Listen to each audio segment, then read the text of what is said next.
नमस्कार, मैं हूं आपके साथ कविता राणा।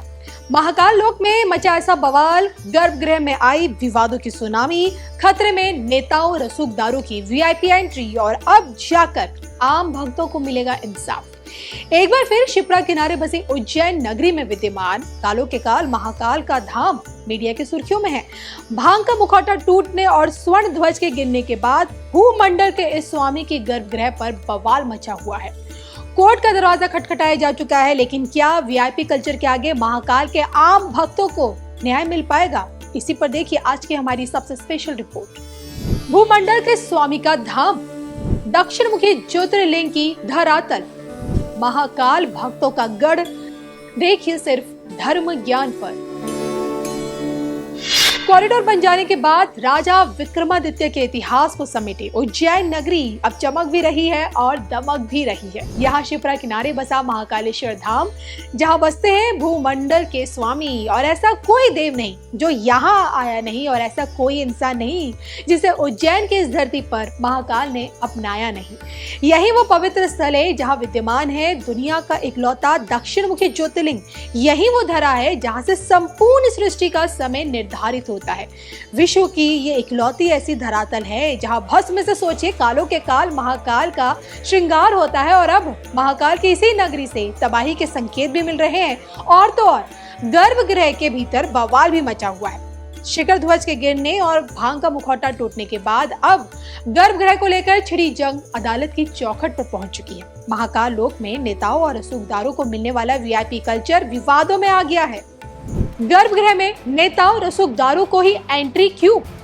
अदालत पहुंचा महाकाल लोक का वीआईपी कल्चर। अब क्या आम भक्तों को मिलेगा इंसाफ? देखिए सिर्फ धर्म ज्ञान पर। कालों के काल महाकाल के इस धाम में प्रत्येक क्षण उनके भक्तों का सैलाब उमड़ता है। उनकी सिर्फ एक झलक पाने के लिए सोचे आम भक्तों को घंटों का इंतजार करना पड़ता है, और फिर भी गर्भगृह से एक निर्धारित दूरी के बाद महाकाल के उन्हें दर्शन होते हैं। और जब इन दर्शनों पर सोचे वीआईपी एंट्री का साया पड़ता है तो भक्तों के मन में आक्रोश की भावना तो स्वाभाविक है, और जिस कारण वीआईपी कल्चर के खिलाफ हाईकोर्ट के इंदौर बेंच में एक याचिका डाली गई।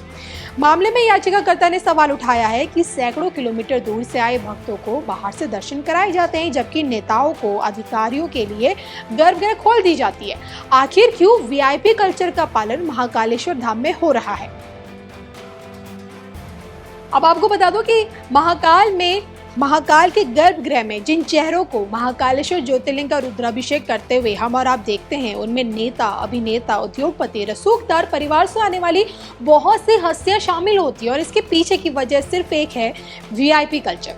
और याचिकाकर्ता का यही आरोप है कि आम श्रद्धालु घंटों लंबी लाइन में लगने के बाद भी केवल दूर से महाकाल के दर्शन कर पाते हैं, जबकि वीआईपी व्यक्तियों को सीधे गर्भगृह के अंदर प्रवेश करवाया जाता है। पूजा पाठ करने का अवसर भी आराम से दिया जाता है। हाल ही में देखिए इस मामले ने तब तूल पकड़ा जब गर्भगृह में सावन के चौथे सोमवार को कथावाचक डॉक्टर पुंडरीक गोस्वामी महाराज पहुंचे।